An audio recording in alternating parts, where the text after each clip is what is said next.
And Nebuchadnezzar said to them, "Is it true, Shadrach, Meshach, and Abednego, that you do not serve my gods or worship the image of gold I have set up?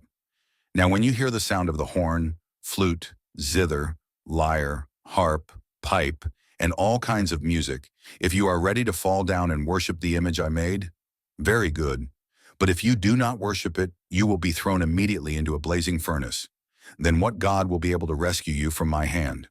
Shadrach, Meshach, and Abednego replied to him, "King Nebuchadnezzar, we do not need to defend ourselves before you in this matter.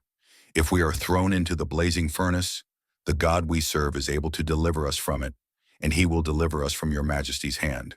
But even if he does not, we want you to know, your majesty, that we will not serve your gods or worship the image of gold you have set up." Then Nebuchadnezzar was furious with Shadrach, Meshach, and Abednego, and his attitude toward them changed. He ordered the furnace heated 7 times hotter than usual and commanded some of the strongest soldiers in his army to tie up Shadrach, Meshach, and Abednego and throw them into the blazing furnace.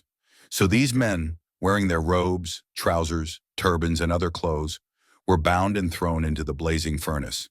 The king's command was so urgent and the furnace so hot that the flames of the fire killed the soldiers who took up Shadrach, Meshach, and Abednego, and these 3 men, firmly tied, fell into the blazing furnace. Then King Nebuchadnezzar leaped to his feet in amazement and asked his advisors, "Weren't there 3 men that we tied up and threw into the fire?" They replied, "Certainly, your majesty." He said, "Look, I see 4 men walking around in the fire, unbound and unharmed, and the 4th looks like a son of the gods." Nebuchadnezzar then approached the opening of the blazing furnace and shouted, "Shadrach, Meshach, and Abednego, servants of the Most High God, come out, come here."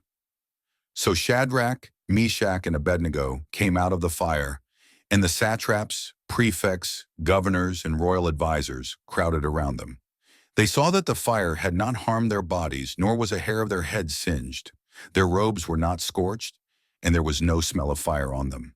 Then Nebuchadnezzar said, "Praise be to the God of Shadrach, Meshach, and Abednego, who has sent his angel and rescued his servants." They trusted in him and defied the king's command and were willing to give up their lives rather than serve or worship any god except their own God. Therefore, I decree that the people of any nation or language who say anything against the God of Shadrach, Meshach, and Abednego be cut into pieces and their houses be turned into piles of rubble, for no other God can save in this way. 30.